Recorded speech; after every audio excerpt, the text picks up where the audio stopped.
Seorang wanita bernama Caroline Moussa memutuskan untuk memeluk Islam pada tanggal 11 Oktober tahun 2011. Sebelumnya, Caroline dibesarkan dalam keluarga Katolik, bahkan dia adalah seorang pendeta. Sejak berusia 9 tahun, Caroline selalu mencari siapa Tuhan yang sebenarnya.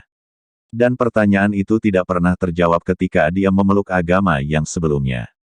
Ketika masih non-Muslim, Caroline bukanlah wanita yang gemar mengonsumi minuman beralkohol dan berperilaku layaknya seorang Muslim tanpa dia sadari. Hingga akhirnya, ada temannya yang mengatakan bahwa perilakunya mirip dengan salah seorang temannya. Caroline pun penasaran dan memaksa untuk dipertemukan dengan wanita itu. Beberapa bulan kemudian, keduanya akhirnya bertemu dan mengobrol. Betapa bingung dan terkejutnya Caroline ketika wanita itu yang ternyata seorang Muslim mengatakan bahwa perilaku Caroline selama ini sama seperti seorang Muslim. Antara bingung dan tidak percaya akhirnya dia menceritakan hal itu pada seseorang yang sudah dia anggap sebagai ayahnya sendiri. Dan sang ayah berkata itu adalah petunjuk yang diberikan Allah pada Caroline.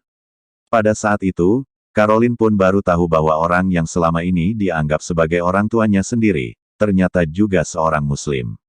Berselang sebulan kemudian, akhirnya Caroline Moussa mantap memeluk Islam dan berganti nama menjadi Caroline Khadijah. Saya pergi ke Islamic Center di Fort Walton Beach, Florida, Amerika Serikat sebulan kemudian. Pada tanggal 11 Oktober tahun 2011, saya bersyahadat di depan khalayak umum, ujarnya. Meski telah mengucapkan 2 kalimat syahadat, Caroline mengaku masih belum yakin dan terus mencari siapa Tuhan dia yang sebenarnya.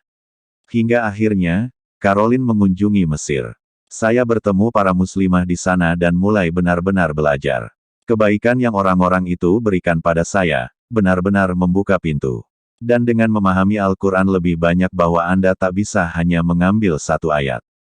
Anda harus memahami ayat sebelum dan sesudahnya, kata dia.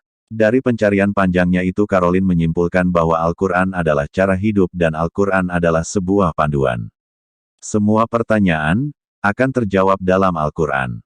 Dan seperti yang saya katakan kepada ibu saya dulu. Jika ibu bisa tunjukkan kepada saya Bible yang asli, yang benar-benar ditulis oleh Tuhan, maka saya akan mengikuti ibu. Ibu saya tidak pernah bisa melakukannya, tuturnya. Caroline mengatakan, ada begitu banyak Bible atau Alkitab yang berbeda di luar sana, sehingga dia tidak benar-benar tahu mana yang tepat. Juga ada begitu banyak versi, ayat-ayatnya hilang. Tapi ada Al-Quran yang tidak pernah diubah. Dan Masya Allah, ada begitu banyak orang yang menghafalnya. Fakta bahwa Al-Quran tak berubah, sudah merupakan sebuah keajaiban tersendiri yang luar biasa, ungkap dia. Anda dapat memusnahkan seluruh Al-Quran yang ada di dunia sekarang. Dan ia dapat ditulis sepenuhnya dengan kata-kata yang sama persis, karena setiap orang menghafalkannya, ia sangat mudah untuk dihafal, sambung dia. Setelah melihat fakta dan menyaksikan sendiri bahwa hanya kitab suci Al-Quranlah yang tidak pernah diubah oleh manusia, Caroline semakin yakin bahwa Islam adalah agama yang hakiki. Dan saya mempelajari kehidupan Nabi kita Muhammad, cara beliau memperlakukan orang, cara beliau melakukan sesuatu dan bagaimana beliau hidup, kerendahan hati beliau, itulah yang menurut saya menjadi titik baliknya, terang Caroline Khadijah.